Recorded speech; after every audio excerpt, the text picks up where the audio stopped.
नमस्कार, मी डॉक्टर तुषार कोकाटे. पुन्हा एकदा खूप खूप स्वागत आहे तुमचं.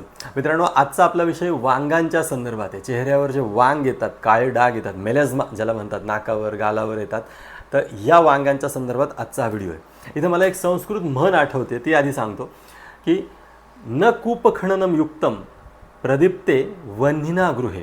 म्हणजे एकदा घराला आग लागल्यानंतर मग विहीर खणायला घेऊ नये, अशा अर्थाची ही म्हण आहे. ह्या म्हणीची आठवण का झाली, तर आयुर्वेदाने खरं तर असं सांगितलेलं आहे की तुमच्या चेहऱ्यावर वांग येऊच नयेत. तुमचा चेहरा प्रसन्न राहावा, स्निग्ध राहावा, तजेलदार राहावा, ओजस्वी राहावा, यासाठीचे जे काही उपाय आहेत ते तुमच्या दिनचर्येमध्येच आयुर्वेदाने खरं तर समाविष्ट केलेले आहेत. आणि आजसुद्धा असाच एक उपाय आपण पाहणार आहोत.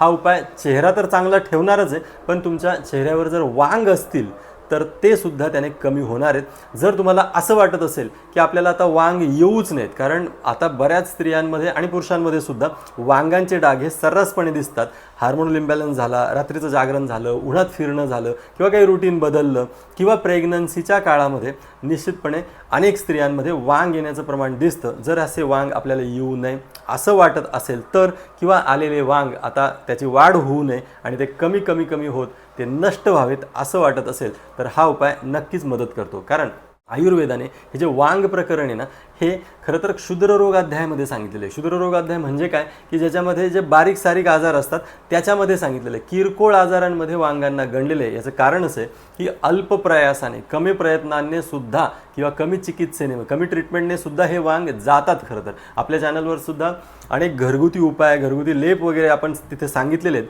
परंतु इथे गरज असते ती सातत्याची, आणि हे सातत्य नसतं. आणि मग अनेक रुग्ण मला विचारतात की डॉक्टर, मग याच्यावर एखादी क्रीम नाही का, एखादी मलम वगैरे सांगा, किंवा एखादा साबण वगैरे सांगा. असं मलम, क्रीम, साबण याने वांग जाणार नाहीत हे नक्की, परंतु आयुर्वेदात सांगितलेले शास्त्रोक्त जे लेप आहेत ते नियमितपणे केले तर त्याने मात्र वांग जाणार आहेत. ते या आधीच्या अनेक व्हिडिओमध्ये आपण ते सांगितलेलेच. आज मला एक वेगळा उपाय तुम्हाला सांगायचा आहे. हा उपाय खरं तर आयुर्वेदाने दिनचर्या अध्यायात सांगितलेला आहे, आणि ह्या दिनचर्या अध्यायामध्ये सांगितलेला हा उपाय जर आपण केला तर निश्चितपणे आपल्याला एकतर वांग नसतील तर ते येणारच नाहीत, असतील तर ते सुद्धा जातील. तर सूत्र असं आहे किंवा उपाय असा आहे की निर्वली पलित व्यंगाहा भवेयुहुर नस्यशीलिनः. हे जे सूत्र आहे ते आयुर्वेदाच्या ग्रंथांमध्ये आलेलं आहे. या सूत्राचा कॉन्फिडन्स बघा, आणि हे सूत्र काय सांगते तेही बघा.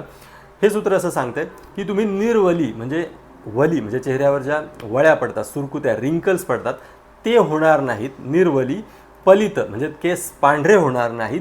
व्यंगाहा म्हणजे निर्व्यंगाहा म्हणजे चेहऱ्यावरती वांग येणारच नाहीत.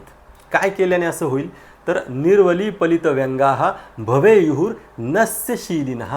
नस्य केल्याने अशा प्रकारचं जे काही आता सांगितलं की वांग येणार नाहीत, केस पांढरे होणार नाहीत, रिंकल्स पडणार नाहीत, केवळ नस्य केल्याने हे असं होणार नाही. फक्त शेवटचा शब्द इथे खूप महत्त्वाचा आहे, तो म्हणजे शीलिनः. म्हणजे काय की सातत्य, अनुशीलन करणे.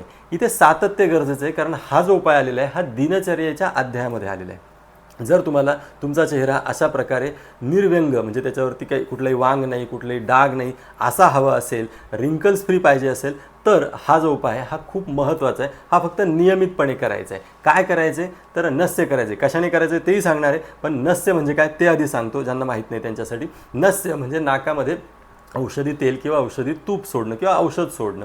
आता इथे नस्य हा आयुर्वेदातल्या पंचकर्मातला खरं तर भाग आहे, परंतु पंचकर्माअंतर्गत जेव्हा नस्य केलं जातं तेव्हा त्याची मात्रा किंवा त्याचं प्रमाण हे मोठं असतं. तुम्ही घरीसुद्धा नस्य करू शकता.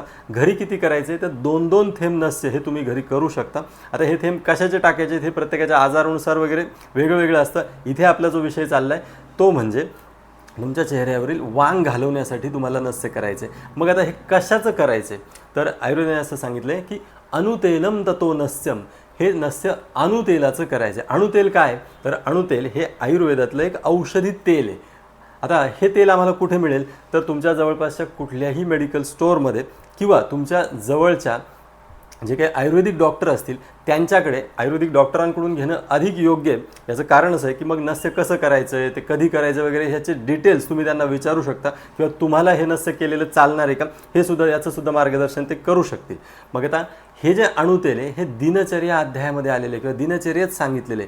फक्त शीलिनः म्हणजे त्याचं अनुशीलन करणं, रोज ते करणं हे सुद्धा खूप महत्त्वाचं आहे. असं जर केलं तर मग मात्र चेहऱ्यावरती जर वांग असेल तर तो जाईल, तो वाढणार नाही, तो नष्ट होईल. आणि ज्यांना असं वाटतं की आपल्या चेहऱ्यावर कुठलाही डाग, कुठलेही वांग नसावेत, आपला चेहरा रिंकल फ्री असावा, वाळ्या त्याच्यावरती पडू नयेत, तर हा उपाय तुमच्यासाठी अत्यंत महत्त्वाचा आहे की तुम्ही नियमितपणे अणुतेलाचं नस्य केलं पाहिजे.